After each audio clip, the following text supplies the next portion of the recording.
All right, friends. Today we have a exciting and a different podcast episode than we've ever done in the time that I've done the podcast. This is actually a recording from one of our executive forums. So if you don't know, I also host executive forums. So as part of my founder of a boutique leadership development firm, which I talk about our offerings where we do coaching and programs, we also host these executive forums, which are free virtual conversations if you're an executive level leader within an organization. So if you're listening and you're like, hey, that's me, please send me a message because we'd love to get you on the calendar invites for those executive forums. Or if you're listening and you want to share this with someone in your organization or someone that you know who is an executive, these are great conversations where we touch on key organizational topics. Sometimes I'm doing them, sometimes we bring in panel guests, and we've had some amazing people come on and join our executive forum. So today's episode is actually the recording from our most recent executive forum, which we had two amazing panel guests,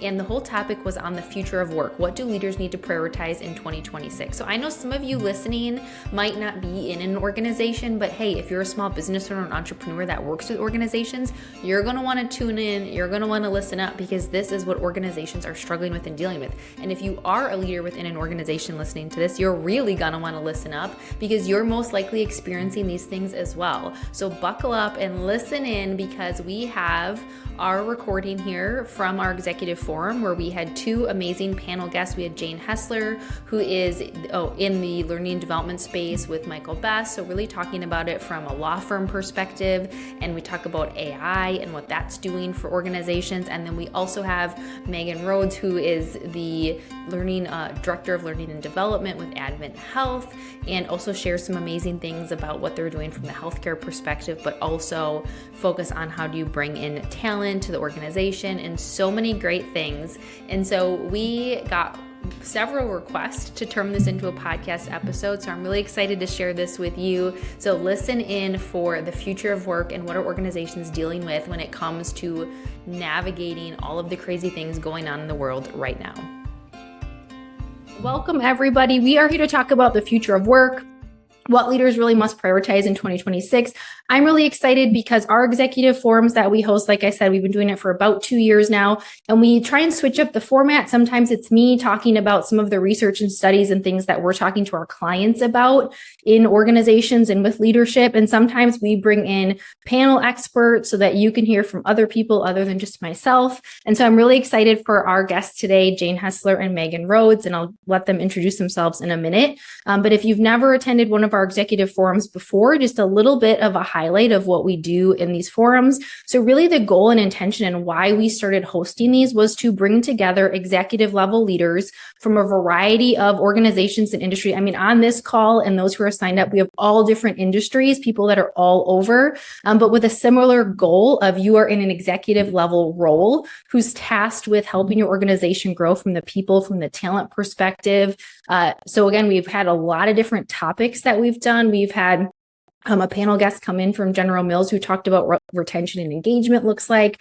We've had panel guests come in and talk about what does it look like to create a culture of development at your organization. We've talked about AI, but we are going to be talking about it a lot more. I know it's going to come up today, and I'll give you a teaser that that's what our January forum is going to be on, is all around how to integrate AI into your organization. So we have a variety of topics. Also, if there's a topic that you want to talk about, let us know that. You can always send us a message. And so we really want to bring together so that I can share things with you that we're seeing, but also that you can talk to each other. I will say on some of our forums, it's really a lot more open discussion. Today, obviously, we're going to be hearing a lot from Megan and Jane, but we want you to contribute, to ask questions as we're going throughout.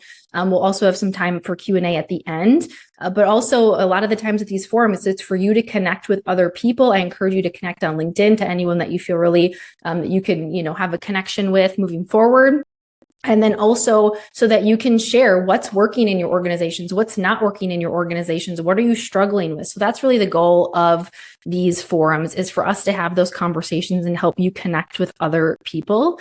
Like I said, today we're really talking about the future of work. We've got Jane Hessler, who's the professional development manager at Michael Best, and Megan Rhoades, who's the director of learning and development with Advent Health.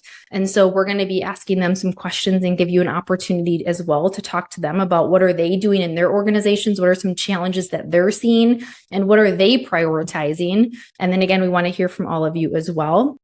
So let's just jump right in. I'm so excited to introduce Jane Hessler and Megan Rhoades, like I said, who are going to be joining us to talk about some of the things they're doing in their organization. So I'm going to kind of stop screen sharing here and I'm going to jump right over to Jane. Jane, do you want to just first share with us a little bit about your background and the role that you're doing now? Sure, be happy to. Welcome, everybody, and glad to be here. I've attended a couple of these sessions before, and I already see some familiar faces. So nice to see you.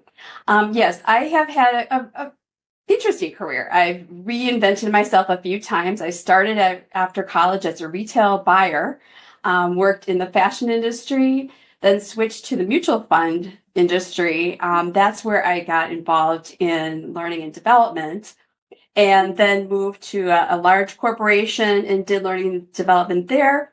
And now I'm at a mid to large size law firm that's based in Milwaukee, Wisconsin. And I've been here for 5 years.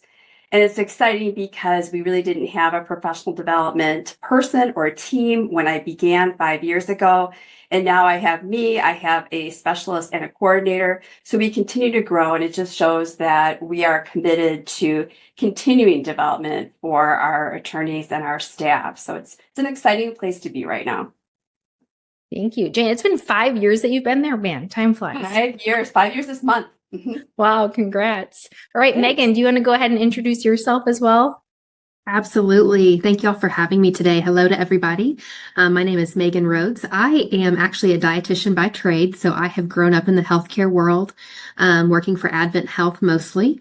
And about, after a leadership change and, going from a dietitian to being able to lead what we call in our world support services departments, which are my love, I actually moved over to the HR side. So I've been in L&D, learning and development, for about 2.5 years, and really taking my passion from teaching on the leadership and the nutrition side over to this part to make sure that we as leaders are taking care of the people who then take care of our patients.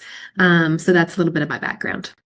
I love it. Thank you. All right. So I'm going to jump right in with my first question, which is kind of a big one, right? We're going to start big picture, and Megan, I'll have you actually start with this one first. So obviously we hear a lot about the future of work, right? So we hear that is such a big beast of like, what does that even mean? So in your words, when you hear that of like, okay, we got to talk about the future of work and what that looks like, what does that mean for you? And why do you think this is important that we're talking about this? Absolutely. So from a healthcare perspective, we're looking at a couple of things. One, usually revolving around people because we are a people-centric industry, but we're looking at how do we do more with less. Of course, that's always going to be our first aspect. But when we talk about that, how do we leverage that? So, we're looking at different things like our talent pipelines. We're looking at things like skills. We know that our workforce is becoming multi-generational, multicultural. So many different diverse cultures and ideal mindsets are coming to the workforce. So we need to see how to leverage those, but also meet them where they are. In healthcare, we do a terrible job of putting people in our box versus meeting them where they are. So we have to do a better job of skill definement, but not just technical, but also the soft skills. I think Jane may talk some about AI, so I'll let her take that one. But, we're looking at that as well as we move away from charting and all of these regulations that are placed on healthcare, and we're able to automate some of that. We get back to the human-centric part of what healthcare should be. So that's what we're really seeing and focusing our efforts on over the next few years. Mm-hmm. Yeah, thanks for sharing that. Yeah, Jane, what about you? When you think of just like starting with the future of work, what does that mean for you? Yeah, when I was preparing for this, I was thinking about how would I answer this question? And, the workplace, we've always said it's changing faster than ever, but it truly is changing faster than ever. It's light speed. And when we look at this, there's many forces that are kind of shaping what's happening. And by bar none, technology, right? Technology is changing and will change the way we do our work. And then how do we work with our talent? Megan, you brought up a lot of things about the importance of meeting people where they are, multi-generational, skill building, the kinds of things that we need to be thinking about for our talent. And then there's culture. When things are changing so quickly, we need to make sure that we are providing that support. And psychological safety is used a lot. It's overused. I see my team members are here. They know I've said this before, but it's really keeping that person, our individual, our employees in mind as we go through this change. And we have to remember that everyone is in a different place with this. So it's really technology, talent, and culture that are kind of driving the future, at least for the next few years, I would say. Yeah, thanks and I'll just kind of jump in because for those of you who don't know me, I'm like, I should probably introduce myself as well. And from my perspective of what that future of work looks like. And so my background is also in leadership development. And so I've worked in Fortune 500 companies. I've worked in nonprofit as well as with local government. And now, 6 years into my leadership development company. So I'm the CEO and founder of Savvy, which is a boutique leadership development firm. We're located in Wisconsin, but we do work all over. And we're really helping organizations to elevate their leadership capabilities. And we do that through, executive coaching, through assessments, through full leadership programs, all the way from emerging leader programs up through C-suite level programs. And one of the hot topics right now that we're getting pulled into a lot of work is on high performing team alignment and team effectiveness. And all of this future of work is coming up because what does that work look like? How do we prepare people for the technology? How do we prepare the different generations in the workforce? So all of these things that you're bringing up, but it is such a big topic that what we see a lot of the times is people get very overwhelmed by like, where do we start? What should we be focusing on? And so my next question for, I'll go Jane first and then Megan. So you talked about kind of high level what the future of work looks like in your organization. What are some of those key focus areas, your big priorities for 2026? Well, digital and AI literacy are probably first and foremost right now for us. It is something that's happening rapidly, and being in the law space, things are happening quickly, and there's a lot that we have to do to adjust. Law firms are not necessarily the forerunners of technology usually. Usually we're probably the laggards, but in this case, it's a lot different. So digital and AI literacy are key. Our clients are going to be expecting different things from us and different ways of paying for things because they know AI is going to help us. So that's really important. And then in order to move that way with digital and AI fluency, we need to think about what are those skills. So kind of front and foremost for us is critical thinking and problem solving. We just did a session on critical thinking for our associate attorneys. And critical thinking, you think an attorney, they already know that because they think critically. That's what it work, right? But it's not that kind of critical thinking. It's seeing the big picture. It's understanding. It's taking what AI gives us and assessing it and evaluating it. So we have to think critically in a bigger way, in a different way. And that's where kind of the machine and the human come together, right? Mm-hmm. The machine can give us a lot of information, but we as the human need to be able to evaluate that. So that's really important. The adaptability and learning agility. People are going to be asked to move quicker and faster and change more rapidly than we ever have. And then we come back to the human centered. I love what you all said, Megan, and it's very helpful for our for the healthcare industry in the human centered part of this. Emotional intelligence, communication. You brought up the generations communicate differently. How do we make sure that we're communicating in a way that's constructive and efficient when we are hybrid and we come from maybe different expectations generationally? So it's communication. And then again, there's that trust and psychological safety when things change quickly. And there's still some skepticism from AI. People, particularly when I think of the law firm, you probably have heard some of those horror stories, even in the news, of someone submitting something to the court and it was AI generated and it was false. So there's some skepticism of what's happening, and can we trust this, and can we trust our firm to have our back? Right. So those are really important things that I think we're thinking about in the short term and probably for the next year or two. Mm-hmm. One quick follow-up, and then Megan, I want to get your perspective on this. And I want to ask this because I'm sure other people are thinking this. And again, we hear this a lot. So from people who are, this is a big change from the tech, like if we stick on kind of AI and the technological, the digital piece of this. There's a lot of people who are like early adopters and are like, yeah, let's do it and all that. And there's a lot of people who are very resistant and are going to take a little bit longer. So what are some of the conversations that you're having that look like when you have people in the organization that are hesitant with some of these big initiatives in regards to the digital space? That's a really good question. And we are right in the thick of this right now, in that when we think of change, we need to really set some clear expectations. Because if we just say digital fluency or AI fluency, what does that mean? So we were just at a meeting this week and I said, okay, how are we going to know we got there? What are those metrics and how are you going to know this? And having clear expectations is going to help people move along. If we just say you need to start using AI, well, that's too broad. So I think that's going to help a lot of helping people move forward. We have to be willing to listen and listen to concerns and fears. When you hear the news, like I've heard really that with AI, people maybe are worried they're going to lose their job, and you see all these layoffs. But really what I think, and I believe this, and I've read this a number of times, is that AI is not going to take your job, but someone that knows how to use AI might.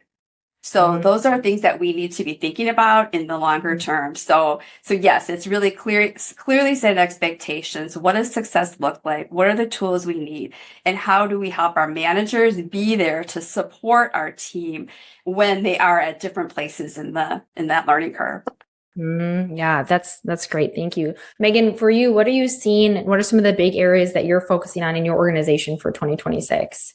Yeah, great question. So I've really bucketed into three different things. So one being that soft skill training, that Jane is referring to, both for leadership, but also for our frontline team members. As I mentioned, with the help of AI, some of our bedside team members who are used to having to chart for hours a day, and they're having to talk to the patient behind their back or however that may be, we're hoping that AI will bring that human-centric experience back to our patients. So we have to re-equip them with the skills they need to connect again, because they have moved so far from the bedside and that human connection to the technology. So now we're having to kind of get them back in a different format. So that's one. Two is succession planning. So that is something we are really focusing in on, and we are actually piloting a process right now just in one of our smaller facilities that we could eventually take organization wide, to make sure that we are going from A to basically C and D of all the steps that we need to make sure our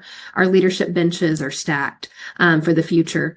And then the third is really workforce planning. So partnering with a bunch of schools, really setting strategic partnerships with schools in healthcare is extremely beneficial to make sure that we're covering all of the different certifications and degrees we need. We can no longer just put an application out there and hope for the best. Our talent pipelines it's too small to candidate pools. So we have to be very strategic with, here's what I need with K through 12. Here's the type of team members I need coming out. Community colleges, here's what I need coming out. And then our universities and further degrees, this is what we need. So we're having to be very strategic to put those partnerships in place. And even looking at things like, hey, if you'll commit to us, we'll go partnership with a school. We'll pay for your last year of school, and then you're committed to us for 3 years.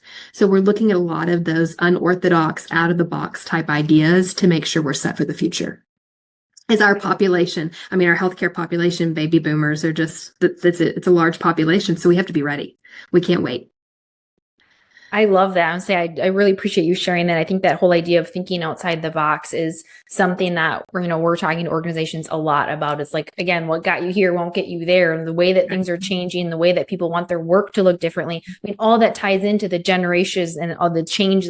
There's all of these different things. And so sometimes people can, and what we're seeing is organizations can get kind of stuck in that thinking of, well, this is not what we used to do. And so to hear you say like, hey, how can we think outside the box, and how can we think about how else? And I know that people listening probably are experiencing that too. I have a follow-up question for you as well, because we hear this as well. So, there are some people, again, who are like, we can think outside the box, we're going to do this. And there's going to be some people who are really resistant to that type of thing. So kind of what I asked Jane, like, what are some of the conversations that you have when you're trying to think outside the box to do some of these priorities for 2026? And people are saying, no, thanks. Well, unfortunately in healthcare, we had this thing called a pandemic, right? And that stretched us more than we ever could have imagined. You had accountants who were going out of what we call our business center and having to figure out how to give patients water and ice and do these things that they had never thought of. And so it's really kind of set us up for this mindset that we have to be versatile. And that is thinking outside of the box. While me as a dietitian is not going to go put in an IV. There are other things that are in the nursing world that we had to do during this time period. So it's changing that skill set to be so standardized and set to be more versatile. And so as we get that mindset bought into the team members, and luckily or unluckily having that example of the pandemic, they're now bought in to say, God forbid this ever happens again, but we've got to have leaders ready, because you never know. And we have to have our team members skilled more than ever in a variety of skills, because you never know when it's going to be needed. Yeah. And I love that think outside the box. So I give a talk called Unboxing Potential, and we actually go through a process with leaders to go, if we've been thinking inside the box about not only our skills and our potential individually, but as our teams and organizations, what would it look like if we were to think outside the box, or even like there is no box? Like, what if we were to just start from scratch? Because that's really what we need to be challenging all of ourselves and our teams to be doing. You both kind of alluded to this, but I'm going to ask the question and see if it brings up something else for you. So Jane, I'll go to you. Like, what are some of the biggest struggles that you're having with your, current talent, or with leaders in your organization? Or what do you think are some of those biggest challenges that you're seeing facing the leaders and organizations? Well, time. There's never enough time, right? Never enough time. And we're asking people to do more. Like you had said, Megan, we're asking people to do more and maybe with less. And, I'm in a law firm, and I have Beth, a cohort, who's also in a law firm. Time is measured in 6-minute increments in our world. So when we take people away for training, that's costing them money. So that we really have to think about that. The leadership skills are a big part of this. Is we need to continue to find ways to build leadership skills, but we need to think outside the box, Julie, and think about not necessarily a forum or we send them somewhere or we bring someone in to do leadership. How can we infuse this within what we do every day? So it's easier to build those skills. And we haven't quite cracked that, not yet. And I'd be happy to hear if anyone else has. But that is really an issue with us, is that time that we just can't necessarily get to devote to the building, the skill building, the leadership building that we need. Even when it comes to mentoring, that's really an important initiative for us, again, in 2026. We have it for our timekeepers. We want to build it for our entire employee population. But even those kind of things take time. And every time we think of one of these great initiatives, we have to think about, okay, how are we doing this in the most compact way, but yet still be effective? So I think that's really an important thing. And then, of course, when we think of these initiatives, like I said before, we're running up against fear, apprehension, things that, it's difficult for people to change. And I'm always one that says, I love change, and I'm teaching this, and then something comes my way and there's a change. And I'm like, wait a minute. I have to change what? So I kind of, I'm like pot calling the kettle black, if they say, but it's like, I get that. And especially with technology and the generational differences, there's technology concerns no matter where you are generationally, no matter if you're a digital native or if you're a digital immigrant, we all have concerns. So those are some things that we're thinking about. And just generally, we have to look outside of our walls. There's a lot of stuff happening outside of our walls, and there's a lot of stress and pressure for people. And we have to understand that they don't check that at the door. So we have to understand and be people-centric, and we need to be thinking about well-being and the kinds of things that are going to help our staff and our attorneys do their best work and feel fulfilled when they do it. Yeah, Megan, anything you want to add to that of additional, just, some of those biggest challenges that you're seeing? Yeah, just expanding on what Jane said, I completely agree. Time is one of our biggest challenges that we face. But the other thing is getting our leaders who, again, in healthcare tend to be very siloed. Okay. It's getting them to understand we as humans all have foundational needs. And y'all forgive me, I'm going through a executive coaching certification right now. So in my mind, it's all about the emotions and the foundation of, how people feel around things. But we're not special. Humans have to have motivational factors to be engaged in their work and to perform. So it's hard sometimes to get these, our leaders to understand that we have to provide support, number one, before we're going to be able to find our people productive, in a way that lasts, right? And so, that's really how, one of the things we're working on is we've ingrained this thing called an employee life cycle, which you may be familiar with, but getting the leaders to understand that your responsibility is from attraction all the way through engagement. And we continually have to work that, because with each of those key pieces are motivational factors of our team members to get them to engage and perform. So, So good. Yeah. And I see in the comments here, Paulina shared one challenge for us is to develop the competencies as fast as technology evolves. And that's, I see, head nodding and because that's also even just like sometimes we're partnering with organizations on like strategic plans, and it used to be able to do those, 5 years out. Now it's like maybe a year we can like plan things, because there's just so much of that, especially for anyone who's like, well, we're having a hard time getting in, commit to things. If you can do those little like micro moments, and it's usually more sustainable then too, especially if it's all or nothing and you can embed it right in there. I want to ask a follow-up just for anyone that's listening. Does anyone within their organization right now feel like you've got like a solid plan with AI and how people can adopt it, or something that you've done that you feel like is being really well received, either whether it's like getting the early adopters to like help people along, or to create some processes of like how you could use it? I just thought I'd throw it. A lot of people are still trying to figure it out, but I'm like, hey, if we have anyone on here who's like, hey, we're figuring it out, please share with us. Our last executive forum I was sharing, I was out in Alaska speaking at an HR conference a couple months ago, and I was leading a session on closing the leadership skills gap, but I had the opportunity to attend some of the other speaker sessions as well. And there was a group there talking about AI and how they were using it for recruitment and for HR purposes. And one of the things that somebody had shared in there was around using it to keep candidates engaged in the process. And so after they apply, and they were using different AI that people could then go and ask questions and learn about the benefits and all of those things to keep them engaged until they heard back from a recruiter. And so that just kind of made me think about that. So really just thinking, I think sometimes for you to help figure out like how can our organization, especially for those of you who again have AI on the minds, like how can we use AI, is to have conversations like this to get ideas from people about what they're doing and how they're implementing it. And so I want to go back, Megan. I want to ask you a question around what are some, and this, I'm kind of throwing this one out of left field that it just came to me. So sorry, I'm going to throw both of you and Jane. But what are some of the things that were big initiatives maybe this year, or you thought were going to be big initiatives that you're like, actually, we don't need to focus on there. That's like not what we need to be doing next year. And I guess I'll go to either one of you if something comes up, but I'm just thinking about this idea about how we have to be agile in our approaches, and we're asking our teams to do that and our people to do that. But also, was there anything that you feel like you thought was going to be a big initiative for the organization or for leaders, and you're like, actually, we got to like pivot that? Either one of you have something come to mind? That's a really good question, Julie. And I would say from our perspective, it's a yes and. We didn't take anything off. We just maybe prioritized AI a little stronger, but I don't think we've removed anything. We still have the same kind of strategic plan and strategic goals. We've just added another one. Okay.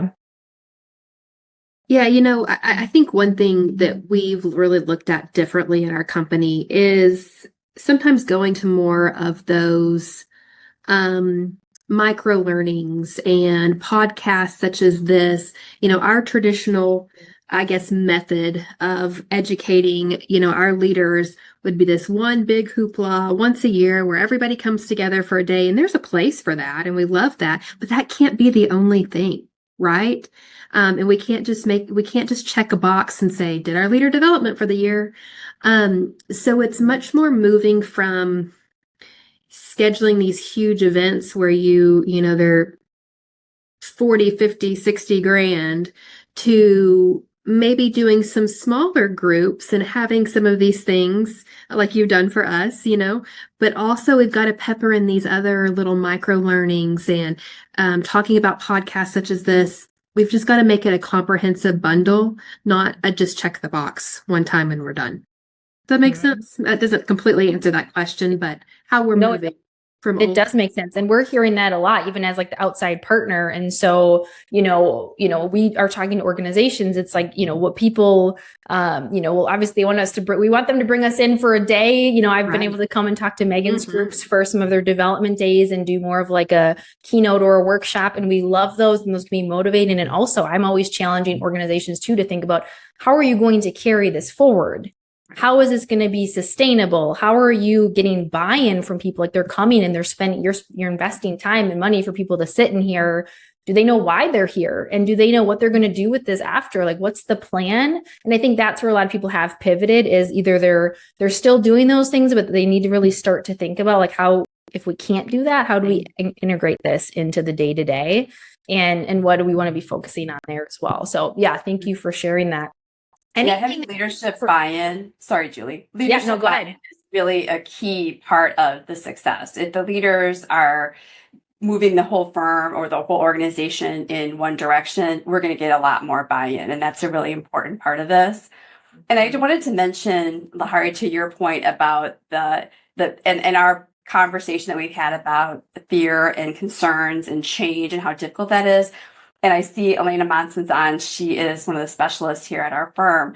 And we, about a month ago, were tasked with, we need to start doing some really intensive training on AI.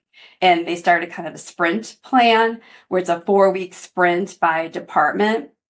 And so that's a really important part of this. It's more the structured. But she said something brilliant this morning when we were talking about kind of the plan and where we're going with this. It was like the storytelling part of this. And we started this back in July, August, when Copilot, and Copilot's still pretty new. And Elena led a session on Copilot in action. So we had a few people who have been using Copilot in different ways come and talk about how they're using it. We had one she's very skilled in Excel and how she can use Copilot to do amazing things with Excel. Like, wow, it's incredible. And then we had other people like, how do they use this? So that storytelling piece of, we just did another one similar with that in the last week about prompting. How do we prompt and use prompts and let people share what kind of prompts do they do? So when you get a collaboration going and people are sharing their use cases, and really it's not us really driving the learning, it's the individuals, and they're sharing what they have, and there's pride in the fact that they have figured something out and learning from each other. So that, Lahari, I think of you right away when I'm thinking of that, is that piece of it. But just having time for 45 minutes for people to just share, how are they using this tool and this product? And I know I'm being very AI oriented today, but it's clearly top on our mind. Yeah, and that's actually leads to a question I want to ask both of you as well. We'll have a couple more, and then we'll see if anyone else has questions to wrap up. The time goes so fast. But you alluded to something that I wanted to ask. Megan, I'll go to you, and then Jane, if you have more to add to that as well, is like, who, as people are thinking, like as you are planning out your initiatives for 2026, we kind of started with that. Like, what are you focused on in 2026? And for those who are listening, like, who needs to be involved in those conversations? Who needs to be involved as you're identifying what your priorities are and how you're going to, act on those? I'd say for us, a couple, it's got to, you have a lot of stakeholders in the game when it comes to L&D, especially since it's not always, I would say, prioritized as something like strategic initiatives or your strategic plans, especially in the healthcare world. We think of it more of just training and competencies versus a comprehensive model. So, it's definitely your C-suite team, but it's matching that to our learning outcomes, to our business outcomes, and making sure that we have the metrics that attach to those. Yes, it's the executive team, it's the strategic team, but it's also consultants like yourself. It's bringing y'all in to be able to talk to our executives teams to show what the outside world is doing outside of our system, to show best practice. And I think a lot of that is how we keep sustainment going. Kind of back to my question before, is we can't just be a one and done. It has to be, sure, we have the big event, but then what about the executive coaching? What about the micro learnings? What about the programming we do? Kind of those, how you offer that whole kit and caboodle. We've got to make sure we do that to keep it sustained and keep it going. So it's really your executives teams that then we take it to our leadership teams. We always have to take it back to those business outcomes to make it stick. Yeah, absolutely. Thanks for sharing that. Jane, do you have anything to add about who you bring along as you're identifying those priorities? Yeah, I would echo what you said, Megan, and also thinking we need a broad cross section of the organization, right? So often, like you had said earlier, we were siloed, and we need to broaden our scope and how we get people involved in this as an initiative we're all working together on. That's not that, and we're trying to kind of put a big picture together so everyone knows how they fit into this picture. So we need to have IT, and we need our business development, we need our C-suite, and we need our leaders. We need a group of people to continue to foster this and provide that leadership. And we need to make sure we include everybody, right? Because that's where we get in trouble with the silos. And the broader we are with reason, I think the more success we're going to have. Mm-hmm. Yeah, I think that's a great point. Is like oftentimes that's where we see the resistance when people feel like they weren't part of the conversation and we don't have that buy-in. We had one of our other panels, we had the chief people officer of an organization, and we were talking about creating cultures of development. How do you integrate in the culture and not have one and done?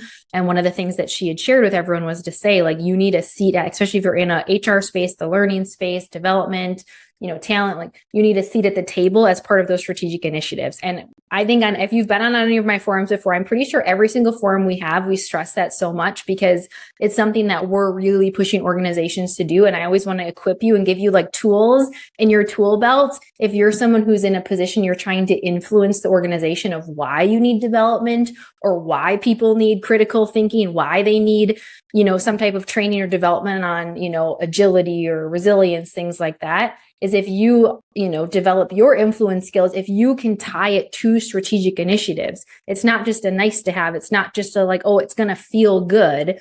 It's if we can tie it to retention numbers, to engagement numbers, to specifically tying why you're doing this development to the strategic plan of the organization. And if you don't know what that is, I'm going to push you and say like, you need to be in those conversations. You need to ask, how can we tie this? And so again, it's not throwing spaghetti at the wall of like, I think our people need this. We're doing a lot of discovery sessions with organizations right now. It's like, hey, before you decide what development your people need, how about we figure out what they really need so that you don't put time and money into something that's not the right fit? And also, hey, what are your big initiatives for next year? Because how can we make sure that you're tying that? And so I'm hearing Megan and Jane talk, and you need people as part of the conversation. Like, who do you need to bring along in order to make sure those priorities? I want to ask one last question and then throw it out to see if anyone else has any questions. Julie, can I add one thing before you move, talking about the strategic initiatives? Something I've done is in the strategy world, I've kind of joined their game. So, a lot of times in the strategic world, we have scorecards and it's keeping up with those business metrics to see if we're meeting our goals. So something I've done just in the last year and a half is I took their strategic scorecard, and at each of their imperatives, I now have all of my L&D goals. And it's tracking with the metrics, and it's red and it's green and it's yellow, depending where it is and who's responsible. So I've taken kind of a bite out of their world and said, okay, I can do this too. And let me show how I'm helping you move your goals. So that's something that's been really helpful is, okay, can't beat them, think like them. Let's do it. Right. So I love that. Thanks for sharing it, because it also, and that's much easier to get buy-in of like, hey, one of the things I ask people a lot is they're like, oh, what's the cost if we have to do this? What's the cost if we have to develop people on these things? It's like, well, what's the cost if we don't? And then starting to look at, and again, if you can tie it, hey, our strategic initiative is this is how this is going to help support this.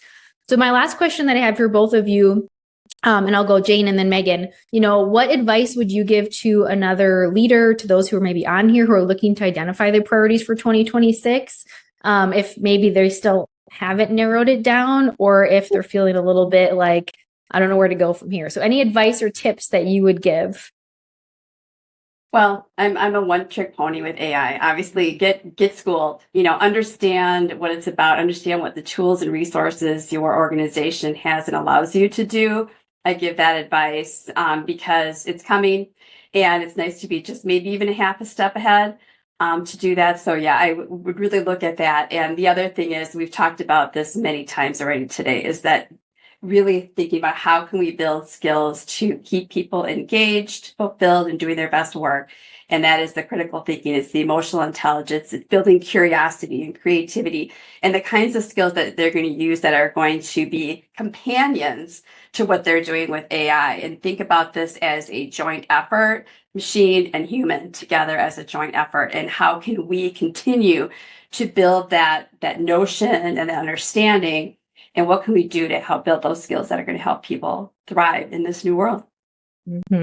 Awesome. Thank you. Megan, what about you? What tips would you give for another leader looking to dial in their priorities?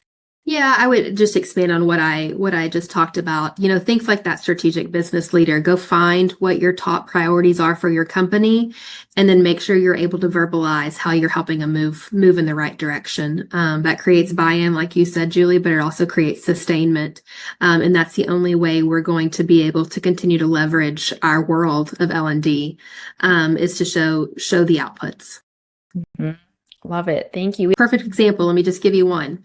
And I've kind of strategized through a couple of these, but I'll give you the biggest: turnover. So it costs me about $65,000 a year to rehire a nurse when they turn over. So every time I turn over a nurse, you're losing profitability. So if I can go in and upskill them well in the orientation process, I make it efficient and lasts shorter, so I can shorten the time so I get them on the floor quicker. I'm looking at those things. I'm looking at making sure the competencies are well, because the other thing in healthcare is if the patient stays one day longer, we could lose $100,000 just like that.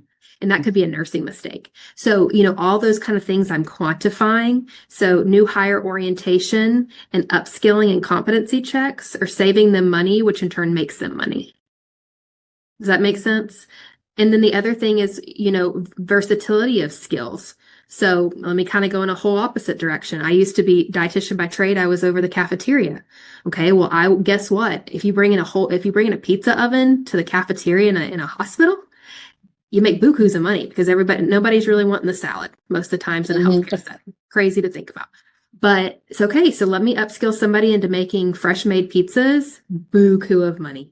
Such a small thing to think about, but thinking outside of the box of how I can add revenue, I had to upskill the team members to get them there. I just did some work with the pharmacy department of a healthcare organization, and we were trying to help them manage through all of the mergers that they've been having with different hospitals and all of the change in leadership.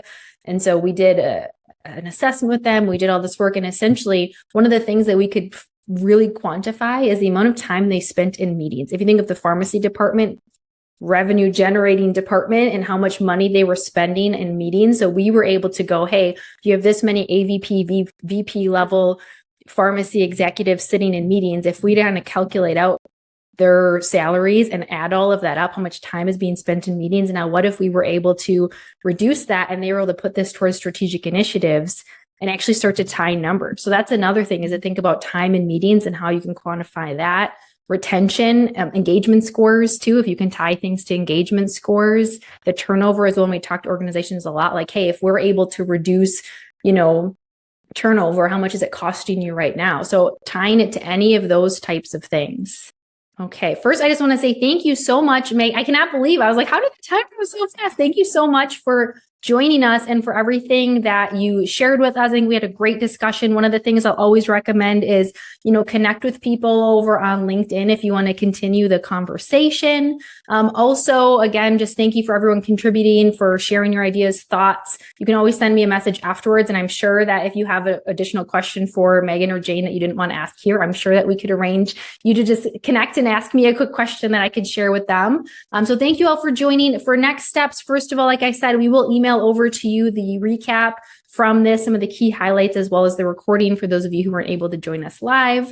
Also, feel free to register for our next session. So we've obviously got the holidays here, so we're not going to have our next executive forum until January, but January 21st, 1:00 Central Time. If you were really all in on the AI conversation, you're going to want to join us for this conversation in January. We're going to be diving even more in about AI, how people are using it in the organization, how we should be thinking about it. So Katie just dropped the link in there. You can register in there.